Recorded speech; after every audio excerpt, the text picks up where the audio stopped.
Hello everyone. Now in this video, we'll discuss about the calculation of net total income and the tax liability.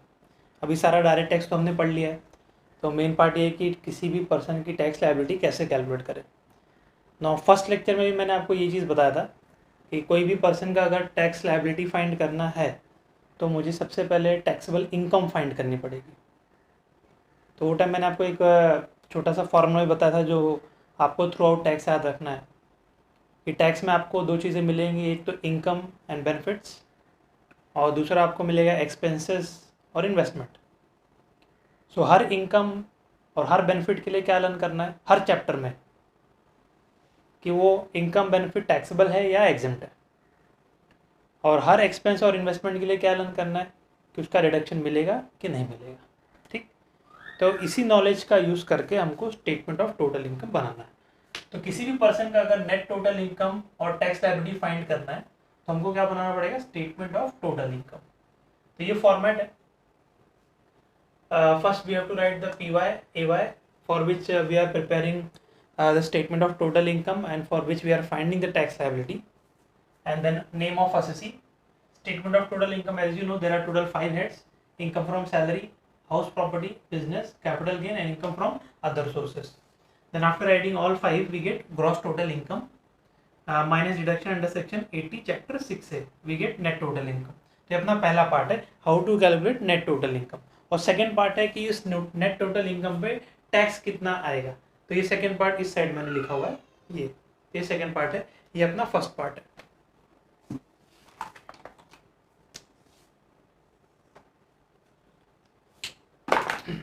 तो statement of total income बनाने के लिए मैंने आपको first lecture में बोला था कि जब भी हम लोग इनकम फ्रॉम सैलरी का अमाउंट ये निकालेंगे तो ये अमाउंट कहाँ से आएगा। For this we have to prepare the statement of income from salary, और उसका जो आंसर आएगा वो यहाँ पे लिखना है।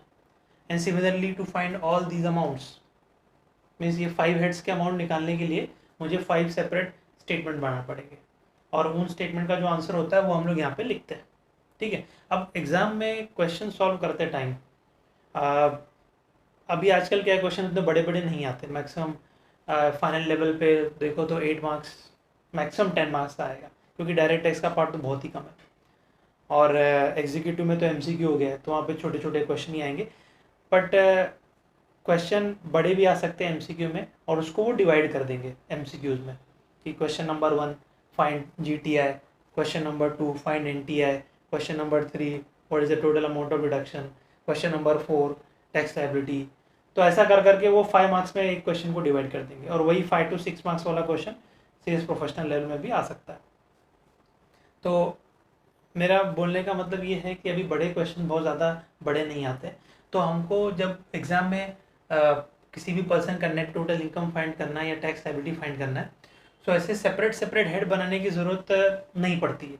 जैसे अगर क्वेश्चन में इनकम फ्रॉम सैलरी की सिर्फ 2 ही आइटम दिए, बेसिक सैलरी, DA, बस और कुछ नहीं दिया है, तो हम लोग यहीं पे 2 कॉलम बना सकते हैं इसी स्टेटमेंट में। इनर कॉलम में आपका इनकम फ्रॉम सैलरी स्टेटमेंट खत्म, फिर आपको कैपिटल गेन दिया है, खाली long term short term 2 amount, तो बस यहीं पे लिख देना। ठीक है, बट क्वेश्चन में अगर ज़्यादा डिटेल दी, जैसे इनकम फ्रॉम बिजनेस में ज़्यादा डिटेल देते हैं, उसका स्टेटमेंट बड़ा होता है ना, बहुत सारे डिडक्शंस होते हैं, तो इनकम फ्रॉम बिजनेस का डिटेल दिया है काफ़ी बड़ा। फिर उसके बाद में आपको इनकम फ्रॉम हाउस प्रॉपर्टी का डिटेल दे दिया है, उसका भी स्टेटमेंट थोड़ा बड़ा होता है, म्यूनसिपल वैल्यू, फिर उसके बाद में एक्चुअल रेंट, एनुअल रेंट, वो सब चीज़ें। तो ऐसे अगर ज़्यादा डिटेल क्वेश्चन में दी है तो फिर बेटर ये है कि हम लोग ऐसे ही लिखेंगे, और यहाँ पे working note number 1 statement of income from house property आप अलग से बनाओ, उसका जो आंसर आएगा यहाँ पे लिख दो। फिर working note number 2 income from business का जो स्टेटमेंट बनाएंगे अलग से वर्किंग, और उसका जो आंसर आएगा वो यहाँ लिख देंगे। पर अगर कोई बाकी के हेड्स में, जैसे इनकम फ्रॉम अदर्स, उसमें एक ही अमाउंट है, कैपिटल गेन में एक ही अमाउंट है, सैलरी में 1-2 ही अमाउंट है, तो उसके लिए अलग से सेपरेट स्टेटमेंट बनाने की ज़रूरत नहीं है, उसको हम लोग यहीं पे इनर कॉलम में एडजस्ट करके लिख देंगे, तो अपना क्या टाइम बचेगा। तो एक्चुअल में क्वेश्चन करना ऐसे ऐसा स्टेप वाइज देखा जाए तो हम लोग को हर एक हेड के लिए अलग अलग वर्किंग, मतलब अलग अलग स्टेटमेंट बना के उसका आंसर यहाँ पे लिखना चाहिए। पर अगर कोई भी स्टेटमेंट में 1-2 ही आइटम है तो उसको डायरेक्टली इनर कॉलम में लिख के हम लोग सीधा आउटर कॉलम में यहीं पे लिख सकते हैं, अलग से स्टेटमेंट बनाने की जरूरत नहीं है। ठीक है, तो ये क्वेश्चन सॉल्व करते हैं, आपको ये अप्रोच ध्यान में रखना है कि क्वेश्चन देखो और उसमें देखो कि कितने डिटेल दी हुई है। इनकम फ्रॉम सैलरी की 2-3 ही है, सीधा यहीं लिख देंगे।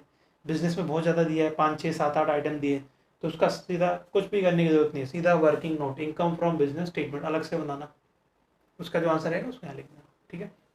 सो नॉर्मली बड़ा स्टेटमेंट जो बनता है ना वो टोटल इनकम के क्वेश्चन में वो तभी बनता है जब इनकम फ्रॉम बिजनेस भी होता है और इनकम फ्रॉम हाउस प्रॉपर्टी होता है, क्योंकि ये दोनों के स्टेटमेंट थोड़े बड़े बड़े हैं। सैलरी में क्या है, सारी डिटेल वो लोग नहीं देते। अगर टोटल इनकम का क्वेश्चन है तो सैलरी की डिटेल थोड़ी सी देंगे, 3 4 पॉइंट, बस उतना ही। तो क्वेश्चन सॉल्व कैसे करना है वो आपके माइंड में पहले तो क्लिक हो जाना चाहिए। ठीक है। तो ऐसा सब करके आपको जीटीआई मिल जाएगा, ग्रॉस टोटल इनकम। फिर इसका डिडक्शंस है, ये चैप्टर तो बहुत, इसमें अमेंडमेंट बहुत ज़्यादा है, ऐसे तो पूरा टैक्स में ही बहुत अमेंडमेंट है, पर सेक्शन 80 में बहुत सारे अमेंडमेंट्स हैं। तो ये आपको अमेंडमेंट वाली शीट, सॉरी डिडक्शन वाली शीट लेके बैठना, ये लेक्चर देखते टाइम क्वेश्चन जब हम लोग सॉल्व करेंगे। अदरवाइज आपको याद हो गया है अभी तक तो बहुत ही अच्छी बात है, याद हो जाना चाहिए। नहीं भी याद हुआ तो ये डिडक्शन वाली शीट लेके बैठना। ठीक है।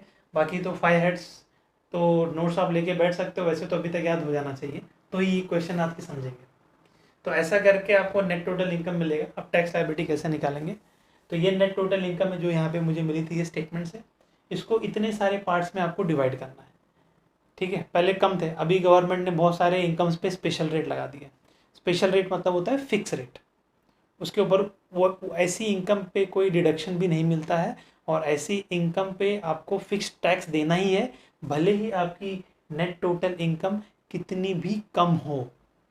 जैसे हमको इतना पता है कि अगर हमारी इनकम 2,50,000 के नीचे है तो अपने को तो टैक्स ही नहीं देना है, पर ये गलत है, ये हाफ नॉलेज है।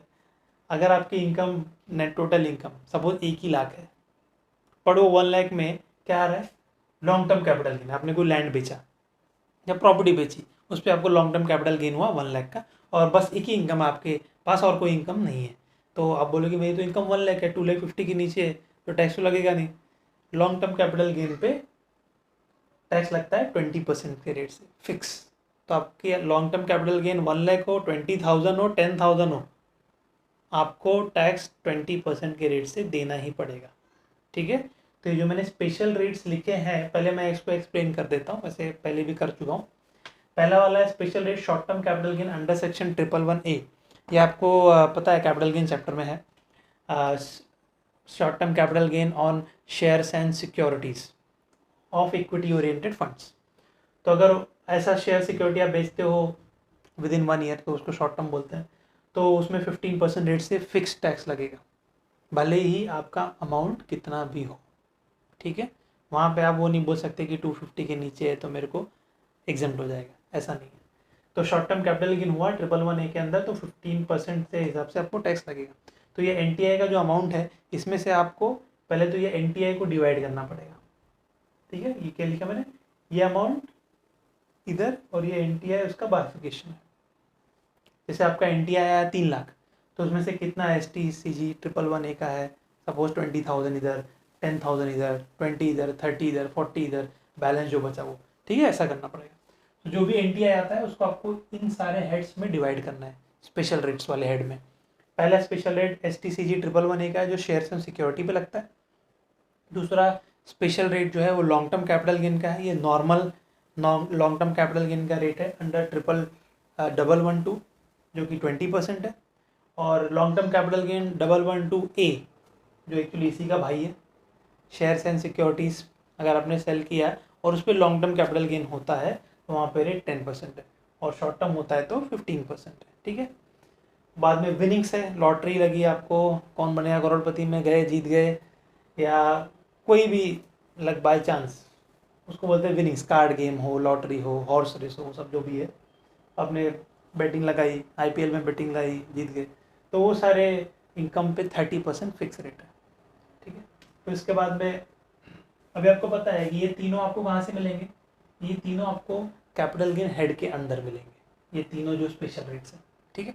विनिंग्स आपको कहाँ मिलेगा, income from other source head में मिलेगा। तो इनकम फ्रॉम अदर सोर्स में जो भी इनकम है उसमें से फाइंड करना पड़ेगा कि विनिंग्स कितनी है। लॉन्ग टर्म कैपिटल गेन में जितना भी अमाउंट है उसमें से फाइंड करना पड़ेगा कि इसके अंदर कितना अमाउंट आएगा, इसके अंदर कितना आएगा, इसके अंदर कितना आएगा। फिर डिविडेंड, डिविडेंड भी इनकम फ्रॉम अदर सोर्स में आता है। तो डिविडेंड पहले तो आपको पता था कि इंडियन कंपनी से मिला तो फुल्ली एग्जेम्प्ट है, बट अभी ये नया आ गया सेक्शन 115 BBA। तो ये 115 BB है, उसी के आगे लगा था DA, तो 115 double B D A dividend more than 10 lakhs अगर इंडियन कंपनी से मिलता है तो उस पर भी फिक्स रेट है 10% टैक्स का।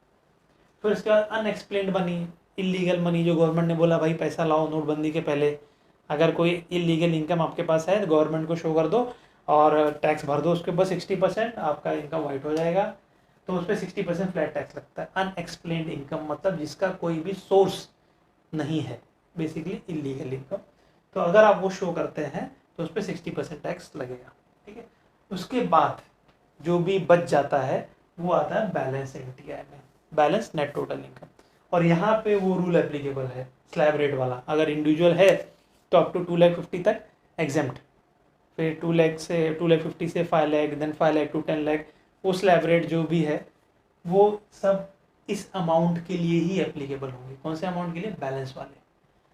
बाकी इन सारे इनकम जो 6 स्पेशल इनकम है इनके लिए स्पेशल रेट्स है, 6 स्पेशल रेट। ठीक है, तो ये सब जो मैं आपको बता रहा हूँ ये आपका प्रीवियस ईयर 1920 और असेसमेंट ईयर 2020-21 के लिए मैं आपको बता रहा हूँ, तो याद रखना। तो ये सारे स्पेशल रेट्स हैं, तो जो आपको एनटीआई मिलेगा वो एनटीआई को सबसे पहले ये 6 रेट में आप डिवाइड करोगे। इनफैक्ट बेसिकली 7 पार्ट हो गए, 6 स्पेशल रेट वाले पार्ट और 7वां बैलेंस। और आपको मैंने नोट्स ऑलरेडी सेंड किया हुआ है, उसमें ऑलरेडी पूरा एनटीआई के में बैलेंस एनटीआई के ऊपर कितना टैक्स रेट चार्ज होगा, स्लैब रेट क्या है उसके हिसाब से।